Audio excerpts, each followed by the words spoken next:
Hello and welcome to our daily dojo and part two of our welcome to Medicare, I'd say, I guess, little series here that we are doing for seniors who are either turning 65 or they're just now retiring plus 65, who really just need something and need some type of information to give them a little bit more experience in Medicare. So again, today we are joined by Penny, the one and only Victoria, as we so learned today.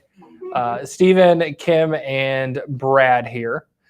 So just to recap from yesterday, go back to yesterday's video and go to minute 15 and then go on. After I smirk at Brad, start that video because that's where the meat is in that sandwich. That's a joke at Stephen, but that is our recap of yesterday. Was somebody who is turning 65.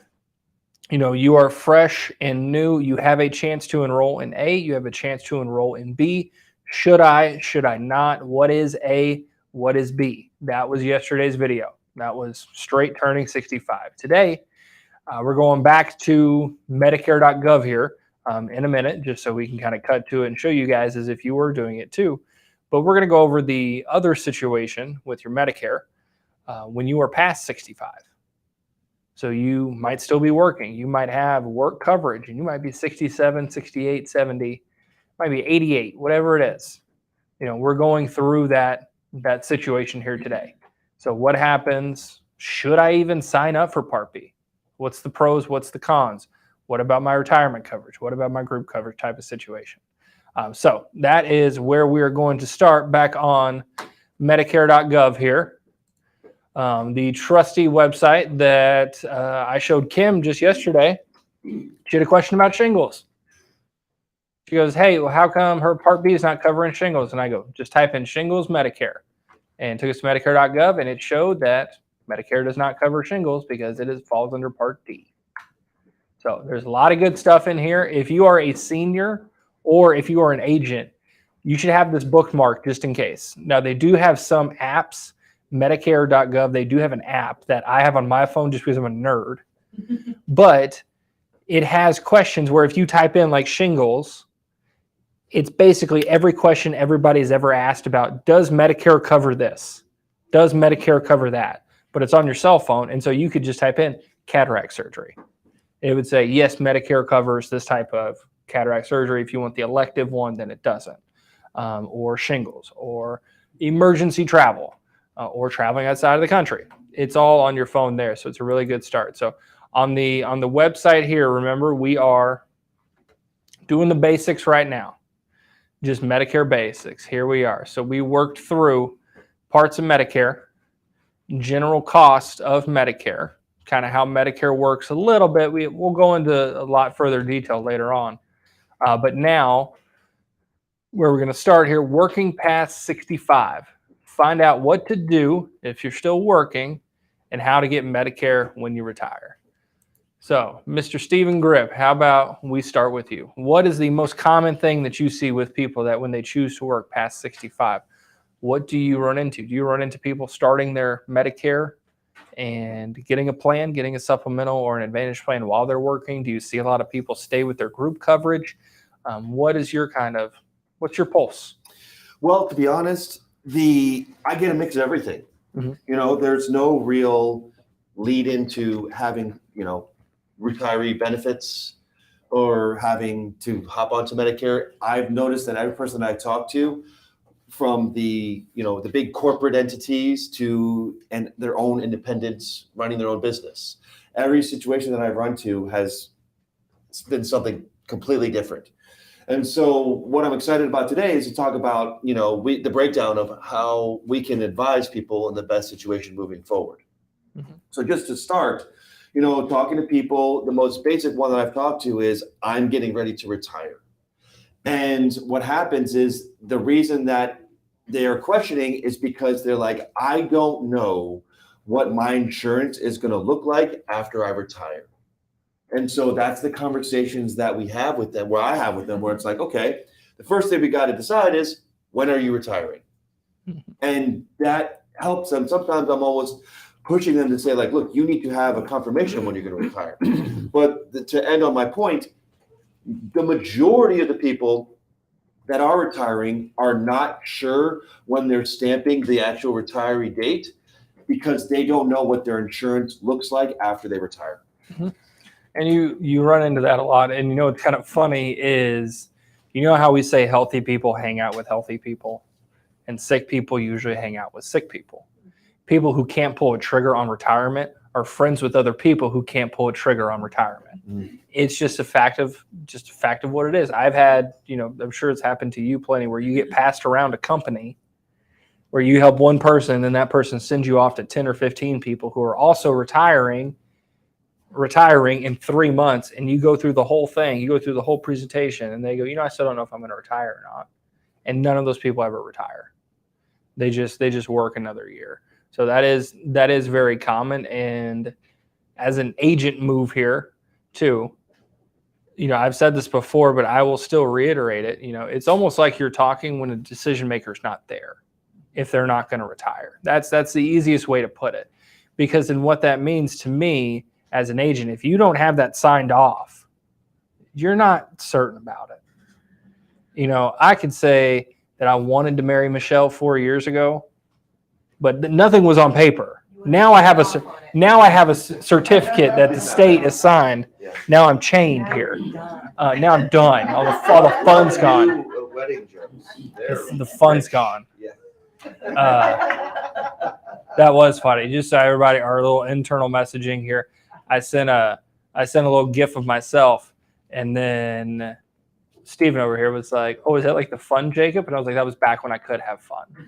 And then one of our girls in the office, Jenna, she goes, "Dude, you've been married 2 weeks. Shut up." It's like, okay. Well, but back to it here. So for an agent side, when somebody tells me they don't know if they're going to retire, I'm not rolling out the carpet for you, and we're not peeling back every layer of that onion, because it's just like saying my wife makes my decisions for me. You're not talking to the wife. You're talking to the husband. I don't know. I don't know how that got there. I don't know. And that's exactly what you're doing. So, you never want to waste your time. We talk about in here, money generating activities as agents here. And if you're if you're expecting to close somebody who doesn't want to be closed, it's not going to help you too much as an agent. So you are correct. First one, it kind of varies for everybody. Right. Now, Victoria, why don't we talk about how, and we'll scroll down a little bit here on Medicare.gov. Let's go with this first two situations here. So you are still working at a job that has more than 20 employees, or you are still working at a job that has fewer than 20 employees. Why does this matter? You can read that? Yeah. Because young eyes. You want me to tell you what your zodiac sign is too? I'll get my cards out. I'll read that too. I can tell you who's on the phone right now. I can tell you who's on the phone right now. I can tell you Kim's social. Wow. But go ahead, Victoria. So why is this important for somebody who is over 65 and they're thinking about retiring, or turning 65 and keeping their group plan but just getting Part A? From my recollection, it depends. It matters because it's whether they can even keep it, I believe, or what the cost will be. That's kind of an unusual situation, or that's probably the least common situation I come across. Usually, it's at a bigger company. I'm trying to recall if it's one of those two is the reason why that matters. Because I know it has to do with cost sharing for the employer and the employees. Correct. So to start here, and usually what you run into is where it says still working that has more than 20 employees. Quite rarely you run into, well, I'm self-employed, or it's me and two other guys that do this job. You still run into it. So you still need to be prepared. But with a lot of the way that our T65s work and a lot of referrals that we get, we have somebody that retires from Verizon or AT&T, some big corporate. They're going to pass your name, and it's all going to be AT&T people. So in this case here, if you are turning 65 but you want to keep your work coverage, and you work at a place that has more than 20 employees, if you get your Medicare, you're just your Part A. That's what we recommend. You don't have to get your Part B out now if you're going to continue coverage, because that's just money that you're throwing in a trash bin. Is really you're throwing your money away by getting Part B and you're continuing your coverage. Let me ask a question. If I have work coverage and I'm working past 65, why would I get my Part A if I have group coverage? Because it is extra level of protection.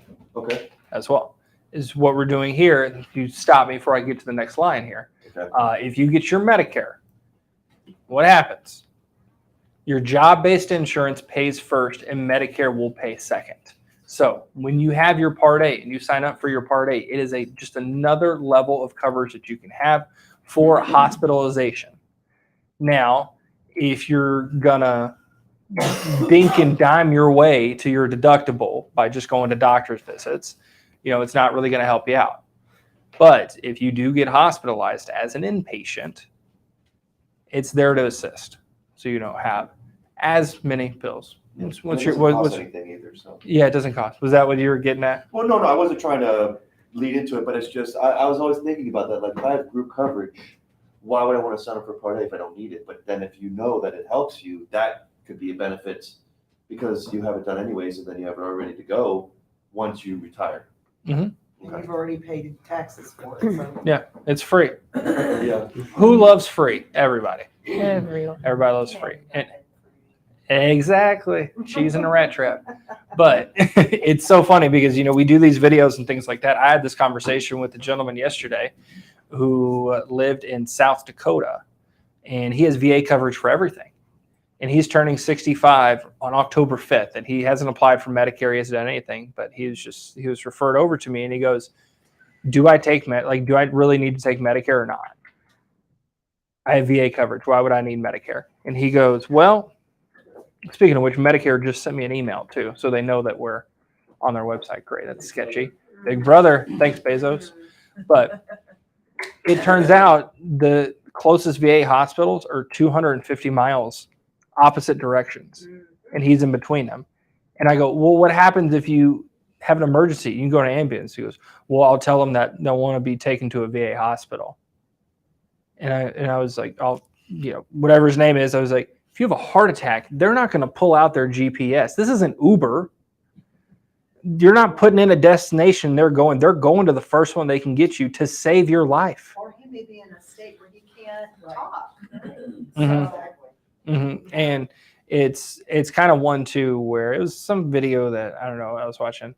It was asking people about like their professions and things that they wish that they would tell other people, and it was an EMS worker and a first responder, and they go, look, we don't care, when they're doing bodies and stuff like that, they're like, look, we don't care if you have narcotics in your system, we don't care if you have alcohol in your system, we don't care what is in your system, because guess what, we're not trying to incriminate you here for what is in there. Our job is to save your life.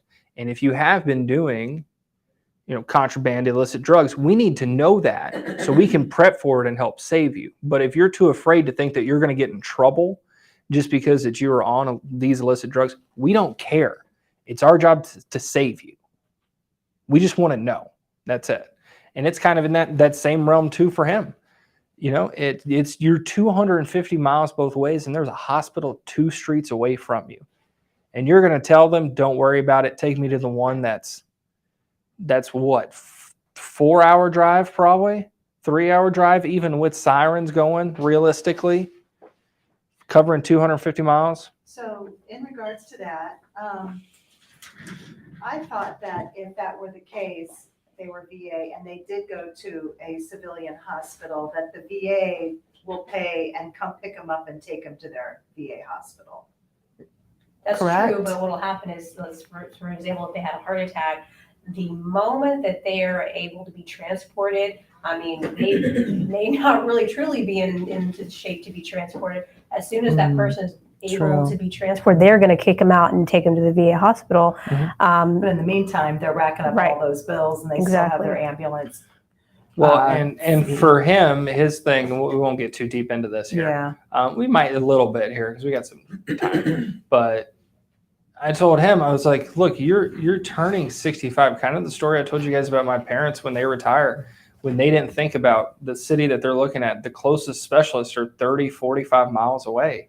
And I go, you know, that's fine when you're in your 60s and when you're in your early 70s. But once you hit your 80s, you know, if y'all are still there and I'm still here, I'm going to have to come down there and drive you guys, or you're going to have to get Ubers to your doctors in Corpus Christi because they're just not close. And for him, I just kept asking. I was like, you know, you say you're pretty healthy. Okay, I get it. You know, he is kind of one of those old vet guys that's like, yeah, I'm pretty healthy. And we're like, you probably have a few things that you need checked up on, but you don't want to get them checked on type of situation. So telling him and really framing that for him, it's like, look, sure, you know, you don't need it. Absolutely, you don't need it because you do have coverage through VA. You know, as long as you go to VA hospitals, everything like that. But anything that you don't do that is not VA, you have to pay everything. And it was really simple because I made him write on a sheet of paper instead of do on the left, write part A, on the right part B. I go on the left, I want you to write VA, and on the right, I want you to put Medicare. Okay, skip a line down between those. Now I want you to write over here, VA hospital. Okay, and then write down civilian doctor. Okay, let's go to the VA column. You go to a VA hospital, how much does it cost? And he's like, nothing. And I say, okay, so you're covered 100%. Got it. Okay, let's go down. You go to a civilian hospital, how much does it cost? Everything. Okay, zero coverage for that. Go over to Medicare. VA hospital, 0, 100 for civilian. Showing him that was my quick on the spot little piece of paper thing that's like, you're not comprehending what I'm trying to tell you. Because all you know and all you've ever known is that I have coverage through the VA. I'm good. I don't need it. And we're going to get to this kind of train of thought here about midway through. But because a lot of people, they don't think about stuff like that. They don't. Mm-hmm. They don't think. I'm getting riled up now too. But. Well, you know, there's so many different levels with VA coverage as well. There's so many layers, and what do you have? And there's been legislation allowing people to go to civilian hospitals. It's mind-boggling. What do you have in regards to your Medicare? You have TRICARE. Generally, the VA wants you to take out Part B because that's off them, gets you to pay for some of it, regardless. Plus, it gives you that extra layer of coverage that most people need. And that's really what it comes down to is convenience. I always ask people, how far is it to your VA? I got to drive for 3 hours. It's a whole day ordeal just to get my drugs. And that's what it comes down to. You have to paint the scenario, the what ifs, if you get a heart attack, okay, what's going to happen there? And what's your exposure? And again, with the different levels of VA, I don't even know, there's Champ VA, you've got TRICARE, you've got regular VA, and how long have you been in the service? You have more higher level. It gets pretty complicated.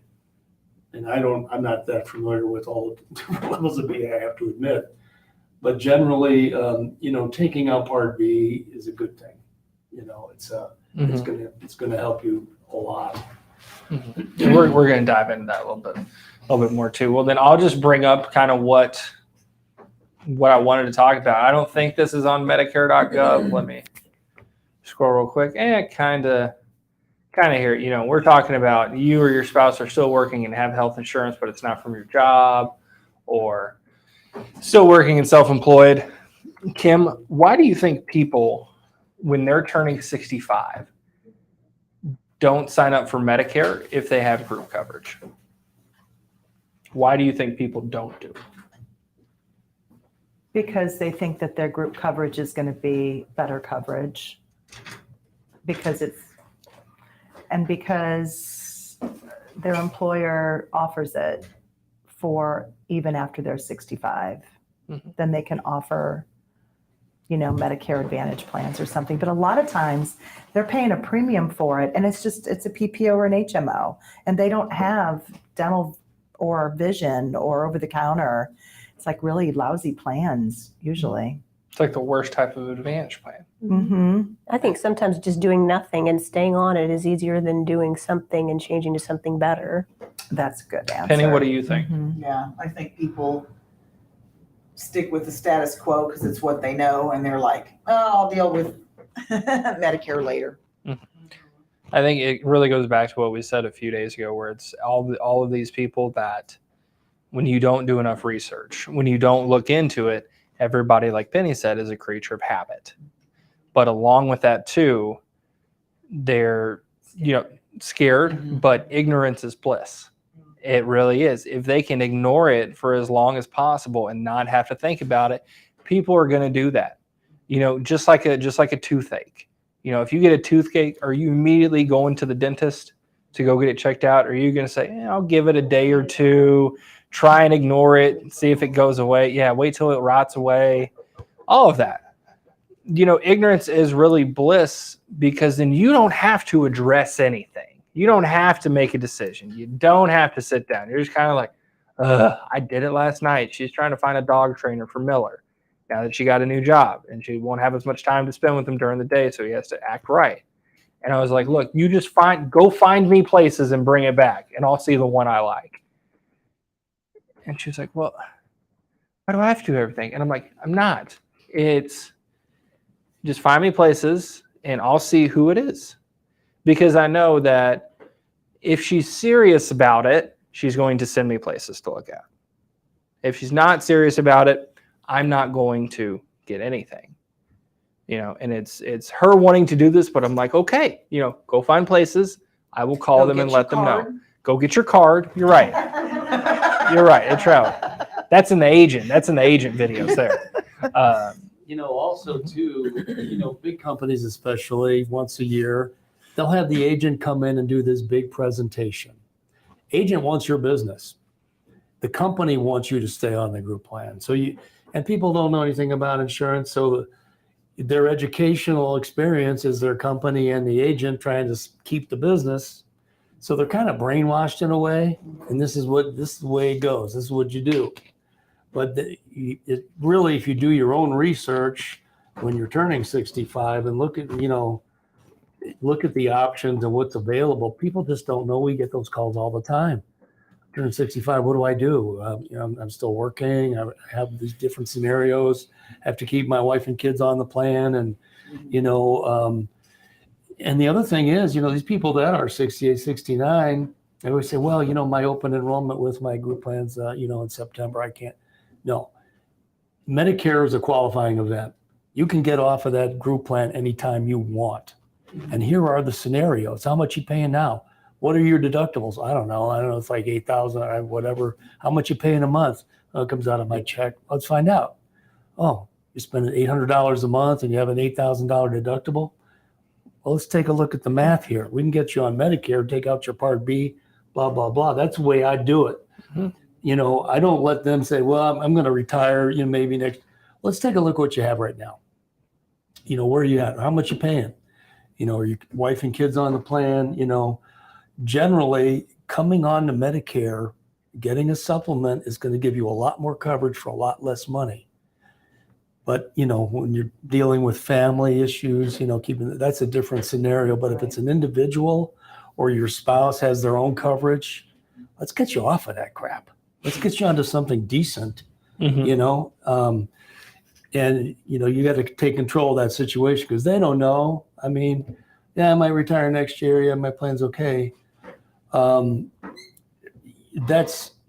they want to kick the tires. How much is it, what's out there for me when I get ready?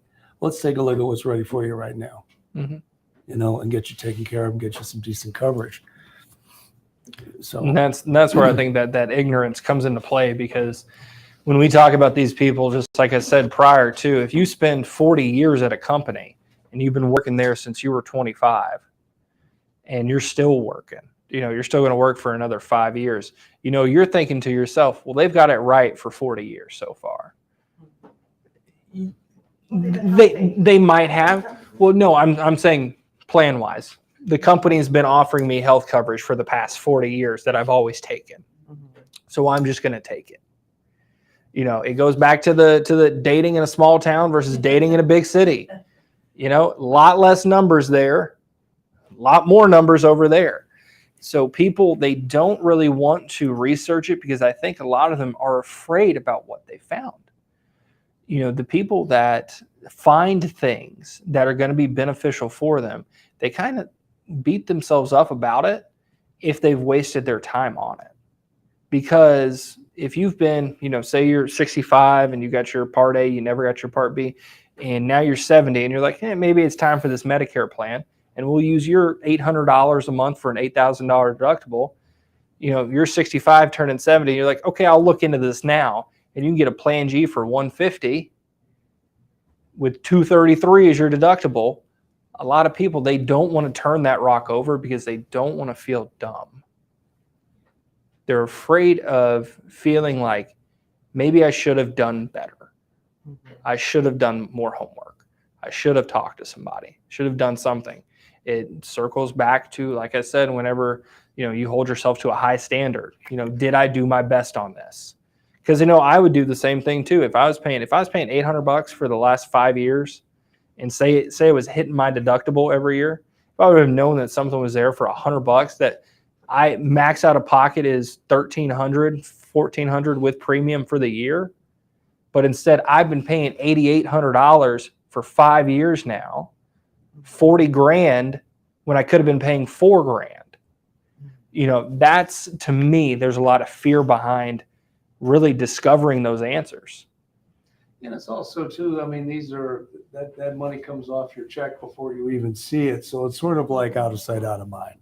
Mm-hmm. People forget that money's even there. They get a paycheck, they see it. They don't always look at, oh my gosh, I'm spending that much per month. Sometimes people look at their statements like, wow, and that's the beauty of EFTs. That's why insurance companies like that, because they know when it's coming out automatically, you're not really going to pay attention. People generally don't even look at that stuff, but it's all designed to keep you on the books,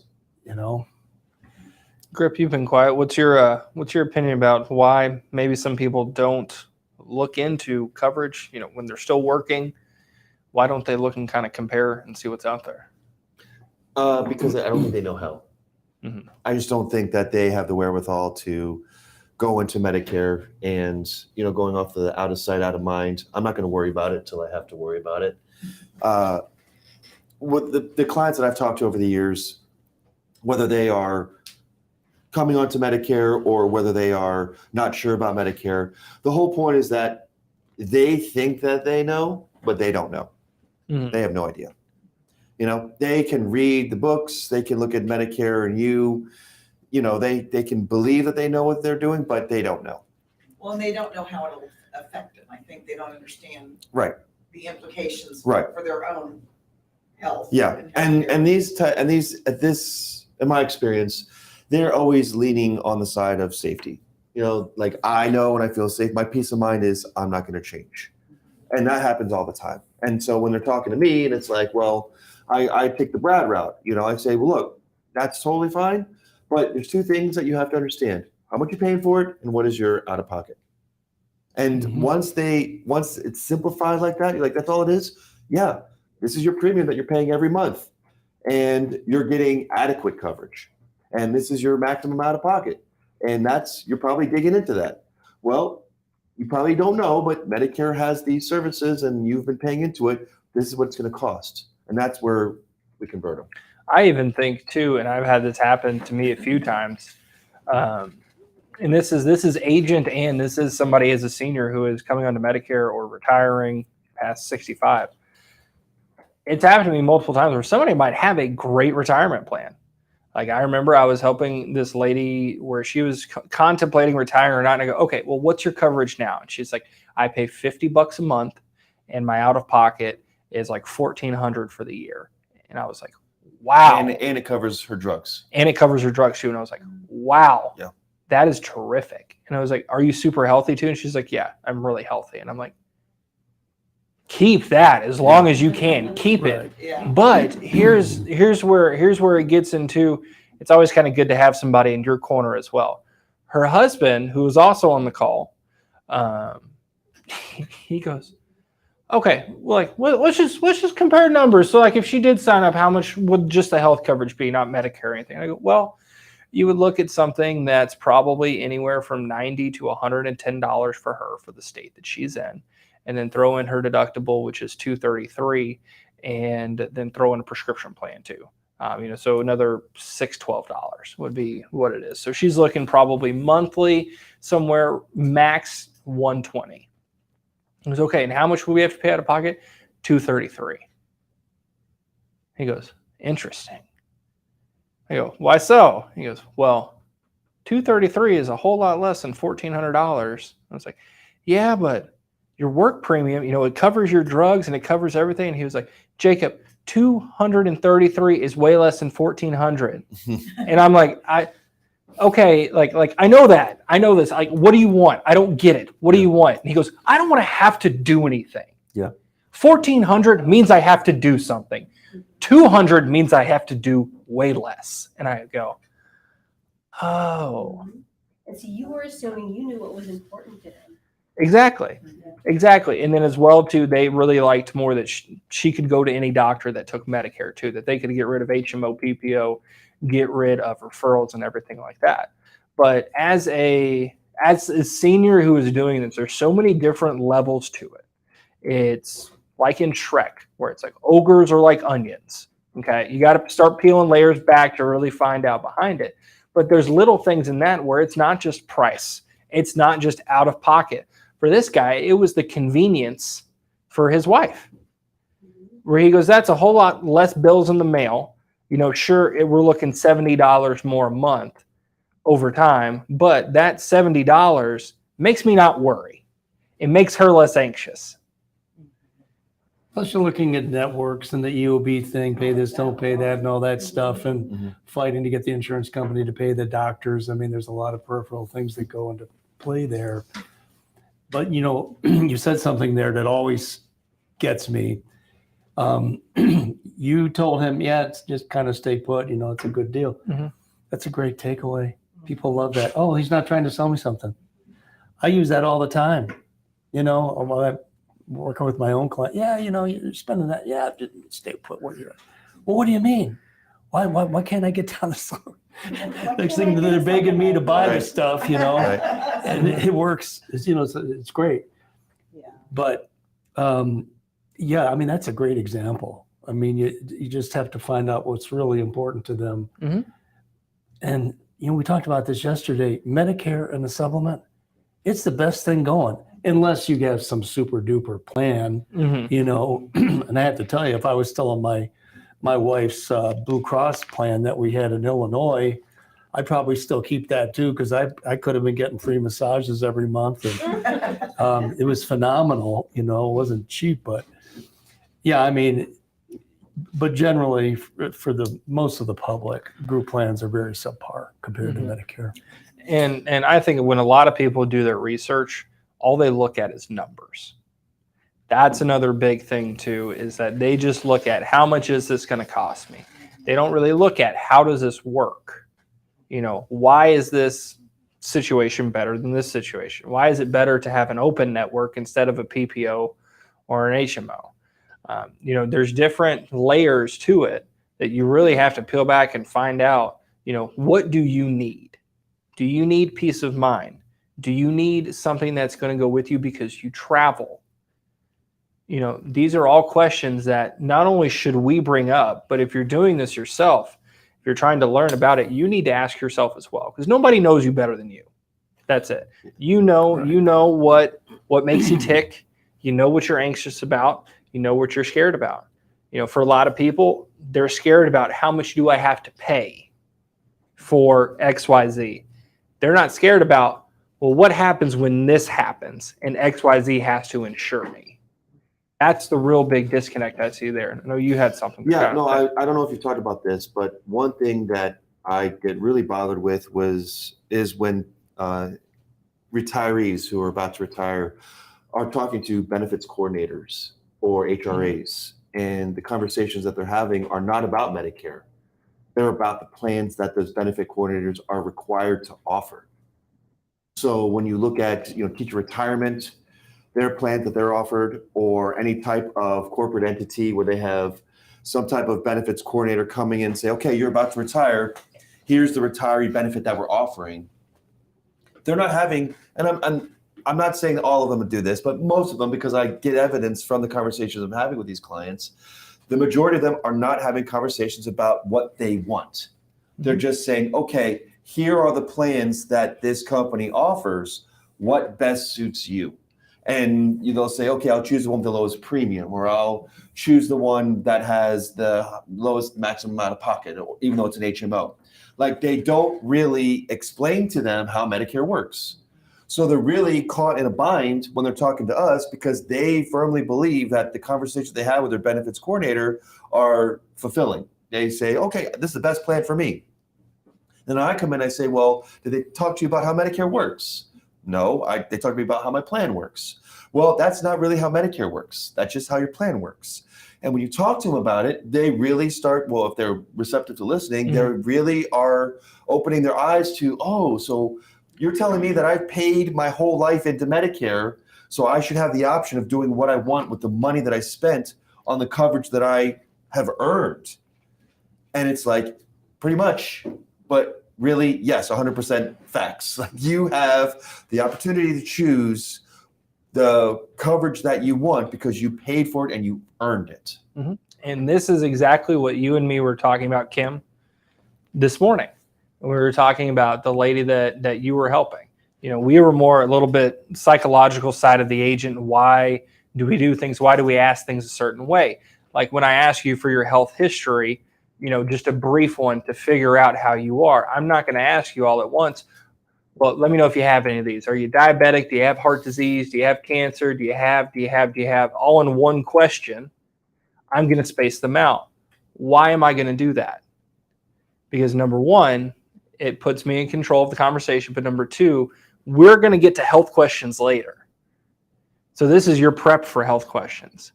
And so you're conditioning them to go, look, this is what's going to happen here in a little bit. This is the first run, as well with the recommendation and takeaway too. Go grabbing your Medicare card. This all conditioning through the process. And that's what these corporations are doing, is they're conditioning their employees that when they retire, look, you've made this decision every June for the past 40 years. Do you want A, the high deductible, B, the HMO, or C, the PPO? You have 2 months. Let us decide. Send in your paperwork. So then when they turn 65 and they go, well, I'm on Medicare now, that company goes, great. Do you want A, B, or C? High deductible, HMO, or PPO? Which do you want? And they're just conditioned to accept it, to not explore their options. And it's so different, when you have work coverage, to go from work coverage to like Affordable Care Act. Work coverage is always going to be a little bit better. You're going to get a little bit better deal. But when you don't know that, because you've been groomed your entire working career into, my company has my best interest in mind, or the teacher's retirement of Texas has my best interest in mind. They've always had my best interest. They will continue to have it here. I'm going to go with whatever they say because I'm loyal to them. Well, that's terrific. You're a great person for it. But what I'm saying is, Medicare is right around that door. Mm-hmm. And he or she is a good-looking fellow or fella or lady, okay? You just don't know what's back over there. You don't. You get content to do the same thing that you've done for 40 years. You go in your rut. Your ignorance is bliss, where I don't want to learn about it, so I'll just do whatever my employer tells me to. No, you have so much power. You do. You can do it's one of those like little kids where it's like, you can do anything you want. You can become president. You can be an astronaut. Sure, whatever. But seriously, for a senior citizen right now, when you get onto Medicare, you can do whatever you want and nobody can say no. We'll get to that in the next video or two about plans and enrollments and stuff within the plans, but just Medicare itself, you're in control. You can go to your benefits coordinator anytime when you're 67, 68, still working, and go, this plan seems kind of crappy. There's got to be something better out there. And that plan coordinator goes, no, there's not. Wait till next open enrollment in June. And you'll have your 3 options, and maybe we'll get you from the HMO to the PPO. That's it. Because a lot of these benefits coordinators, they don't even know what Medicare is. They have no idea because they've never worked with Medicare. Who do they work with? Companies, health insurance companies. That lies one of the biggest faults when we talk about retiree coverage and you're still working, is people are groomed, again, we'll say, to just pick the insurance. But the people that are picking their insurance or helping them retire are not people who know Medicare. You know, it might be a licensed agent for Humana, and that's the only business that they're doing, but everything gets put under them. You know, Michelle's parents, who are going to retire here soon, you know, they've been to those seminars.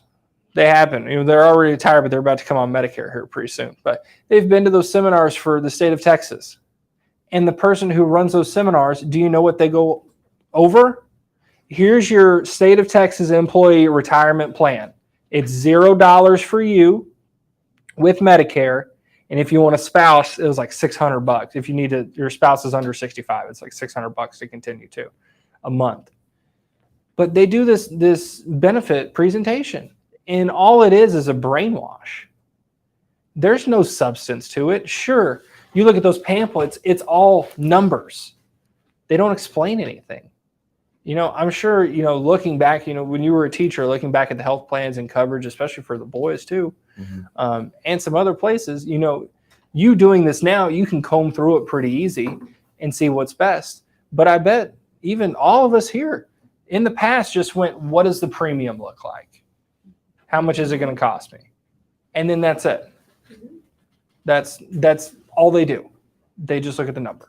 Maybe look at a copay or two. A copay or a out of pocket. Right. And think, okay, it's this one's 80 and 8,000, or I can get one that's 105,000. Right. Okay, 105,000 seems like a better I'm so place. smart now. Let's 'cause I go. look at those numbers. I know benefits, and they hire people. They hire people for that, Yeah.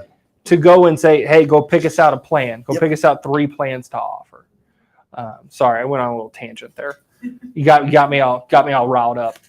But Victoria, what's kind of your opinion on that too? Why do you think so many people, you know, we're uncovering kind of here layer by layer, why do so many people just not want to get off their group coverage when they come on to Medicare? Partially, I agree with people put too much trust in their work insurance rep, because they'll say, well, he or she has made good choices for me so far for the last 40 years. If Medicare was so, I had a gentleman tell me, well, if Medicare was so great, my insurance rep would have told me that. I'm like, well, honey, she doesn't know anything about Medicare to tell you that they're better. I think that's just, they assume that, oh, well, they made good choices now. Surely if Medicare was better, they know I'm going on to Medicare, or I'm of Medicare age now. If Medicare was better, they would have presented that to me as an option, but they didn't, so I'm just going to stay put. Also, I think people are uncomfortable with having the power to choose now. Right. And the now where they can go on their own and learn about it. There are lots of people who that scares the hell out of them. They'd rather have somebody just tell them what to do. They don't trust themselves, I think, sometimes to make good choices for themselves. So they just rather let their insurance rep do it and blame them if something goes wrong. And I was about to say, I feel like nowadays, you know, not to beat a dead horse here, people talk about like millennial generations and people that are under 30 here.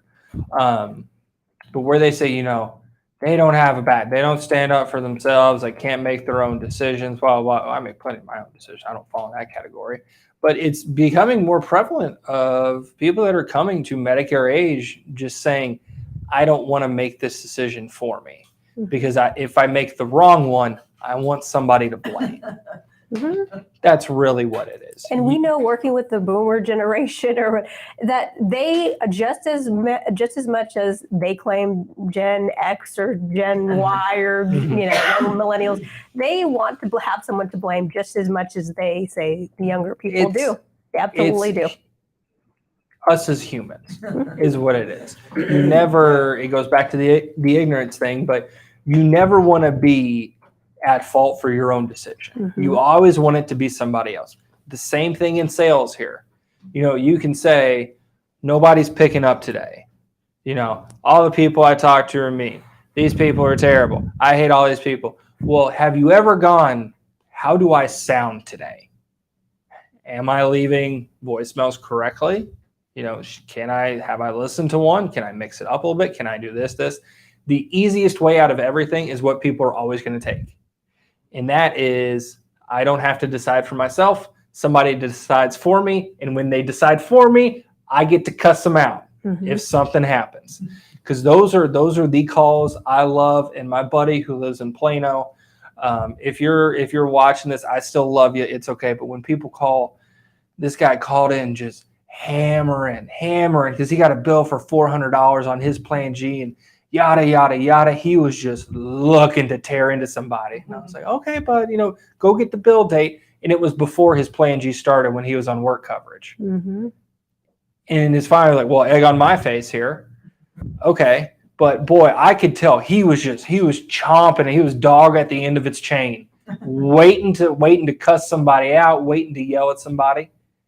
And that's just how some people are. The gentleman that you worked with a few weeks back, we won't say name or anything like that, but he's kind of known to be harder to work with, to where he wants to blame anybody else. Well, why is this prescription costing so much? How come my dentist doesn't take this? How does this? Why does this? And it hits, you finally just have to stop going. It's like, look, you're not calling for our help. You're calling to complain. Is really what you're doing. And you're complaining because this was the only decision you can make because you didn't want to pay a premium. So you went and got an Advantage plan, and now you have to play the Advantage plan game. Okay? That was your decision. We still said if you could afford your plan, we can look and see if we can lower it, but unfortunately we can't underwrite you. So your only option, if you want to save money, is an Advantage plan. And then now he's in it. Now it's our fault that he's in an Advantage plan. You're like, you wanted to save money anyway. Now we can't get you back. Sorry. Got off on another tangent No, here. that's good. We're But I trying to did bring it back. connect him with customer service at the plant. Yeah, just dump him off at AARP every Why time. his coverage was this. Because of those how Advantage much it was. plans, there's nothing us agents can do. Yeah, but we talked about this last week about decision making, and how difficult it is to make decision making based on a prospect, like you can make decisions that affect you now, but it's hard to convince somebody to say, look, this is going to affect you later. So we have to make this decision right now so it affects you better later. And people don't like to hear that. They're like, I'll worry about it later, And that's what's so frustrating with a lot of these is because we've all had those calls, especially Advantage plans calls, where they're like, hey, I've been on this Advantage plan, I don't like it, so I'd like to get back to a supplement. Or I'd like to know more about supplements. And you guys were like, remember that conversation we had a couple of years ago where you're like, hey, remember what supplements were and we want to make the decision moving forward? And they're like, yeah, I want to save money. Well, here we are. And it's disappointing, but we did the best we could, and I'm trying to do the best we can. Right. So. Well, you can't save people from themselves, but you can damn well try. Yeah, I felt like, I don't know if you guys are like this, but I felt like it's not that I'm getting more bitter as I move through my career, but I just feel like with the way that things are moving, trying to break through, my tone is getting more acerbic and more like aggressive. And assertive. Yeah, you'd hate to use that word, aggressive, or being an aggressive Glib. salesman. But it's like I do it. It's like I'm becoming the bearer. I'm bringing the tough news. You're breaking through the BS is what you're doing. Exactly, and I feel like I'm being more successful in my career because I'm changing my tone. Like Less sugarcoating. Yeah, there's less sugarcoating, and plus I'm more knowledgeable of Medicare, and I know based on experience, where it's like, look, this is your opportunity to listen to what I have to tell you. And they're like, oh, what? And then I tell them, and they're like, that makes a lot of sense. So just using this, talking to clients who are new, or even talking to agents that are new, it's like the days of, oh, I understand, or, I'm sorry that happened to you, or, oh, I completely feel for how we can, help you feel in your feelies is done. I'm done. You either listen to me or best of luck, Yeah. I don't know. It's so funny because I actually have a call with this guy that this just happened to here this afternoon, and this is for again to seniors. When you're picking what you can do, he is 72 and he did not want to get a drug plan because he was super healthy, right? Yeah. Okay. So he's never had a drug plan, and he calls me.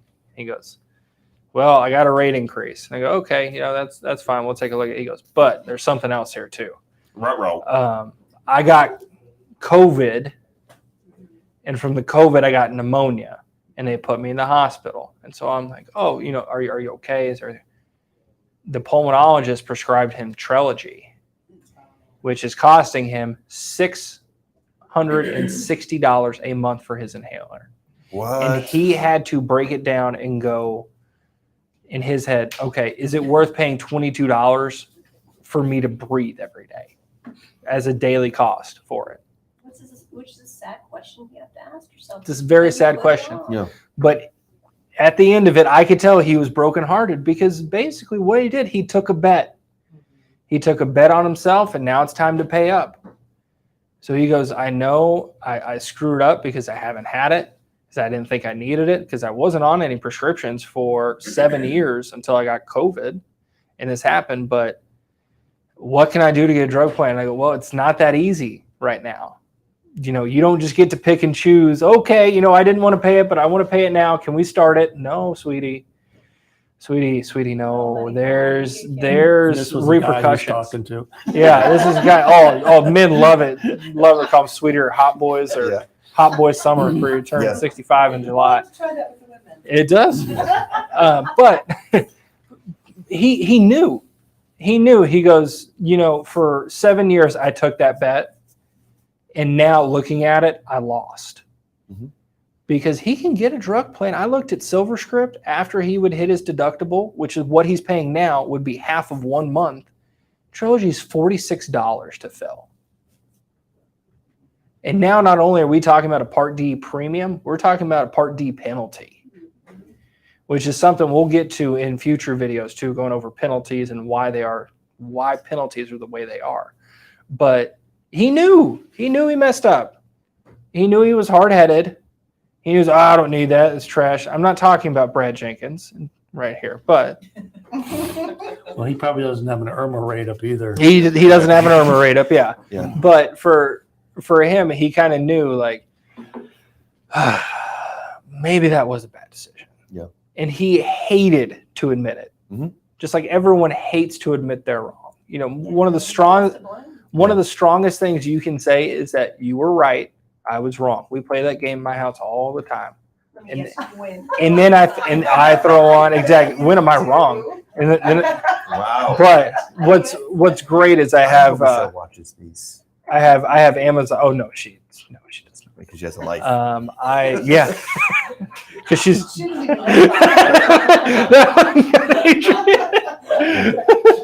but so in our house we have the Amazon speakers everywhere, and so I'll throw on Doja Cat, like you right immediately, and I'm like what'd you say, sweetie? And she's like you're right, and she'll like yell and do something, and they'll just automatically turn to you right, and I'm like okay, that's right, yeah. So I want to add just another Mhm. story. It's a very short story, but it's to the same effect. I speaking to a lady. She was on an Advantage plan for a while, super healthy. Everything was covered, but she got COVID and she had to get an oxygen tank brought to her house, and she used it for a week. She just had symptoms. She had an oxygen tank, returned it. Everything was fine. Well, she realized I didn't like how that Advantage plan handled that situation. She had to pay some type of copay for it. They had some paperwork that she had to fill out. She had to prove that she had COVID. They sent out the tank. Like, it was a huge process. She's like, she did a little research, and she found out that she wanted to get a supplement because she's like, oh my God, I want to get on Medicare. This is so much better. Well, guess who could not get a supplement because of the oxygen tank? Too. Super healthy. Runner, like, everything was fine. She has this one blip in her history, and now she cannot get a supplement. Well, that's not really true because usually situational. I mean, events, at the time, yeah. Mhm. So yeah, wait, yeah. they will take that into consideration in lieu of permanent oxygen use. Yeah. Because especially with COVID, you know, people get on those things temporarily. You get pneumonia, you go in the hospital, they give you oxygen. Yeah. Okay, you have to answer yes to that question. But if it's situational, things like that, especially now with changes in underwriting constantly, Yeah, this you know, you is make the call. It's back like, in yeah, that's fine, 2020. we'll accept Yeah. that. You But know, that's what the scary part was. I'm so sorry to interrupt, but that was the scary part because it was just the beginning of COVID. So all the carriers were like, we have to stay by regulations. Right. But now, thank goodness, to go back to what you're saying, yes, that has changed over time. Thank goodness. yeah. And I think too, as we kind of come to a wrap up here, we can kind of get everybody's opinion on this. Really, if you're over 65 and you're contemplating Medicare coverage, give us a call. Because from all of our stories here, we have over probably now close to at least, I'd say 50 or 60 years combined of doing this. That's just us in this room. That's not counting the 2 other people that are on the floor. You know, there's that much expertise there, and there's so many stones that you can turn over that you don't realize that are available to you.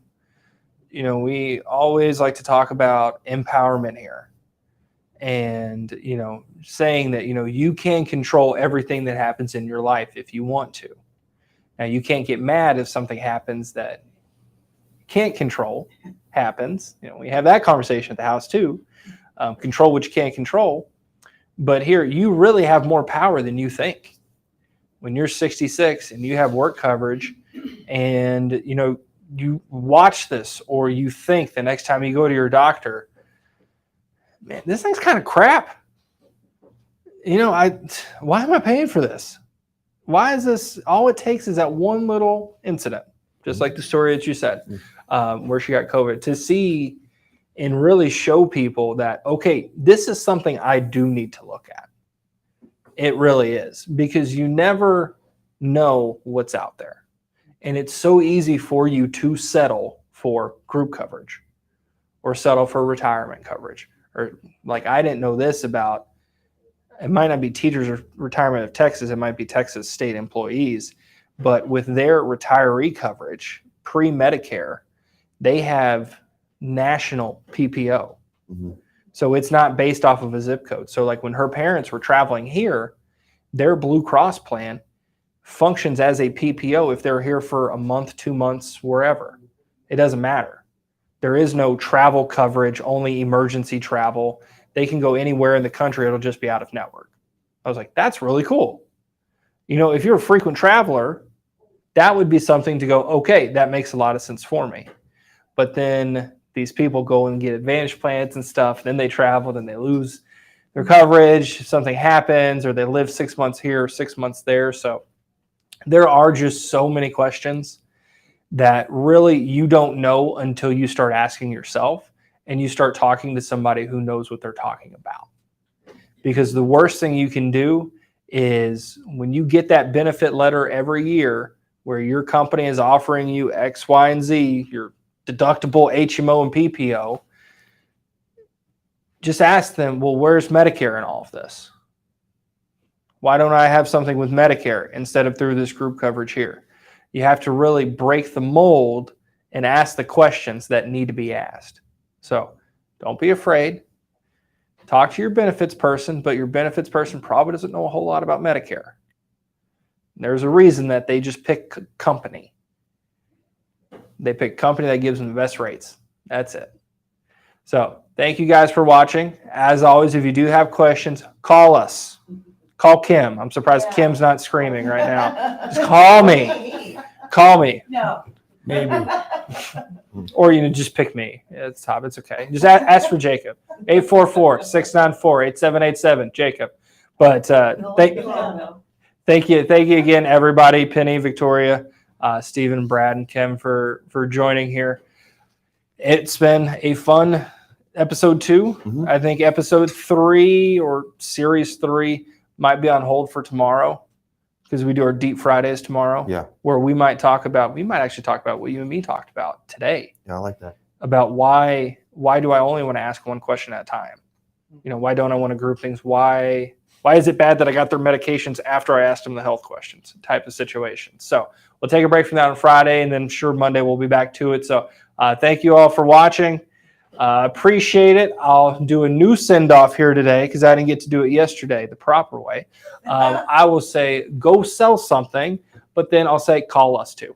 So I like it. thank you guys.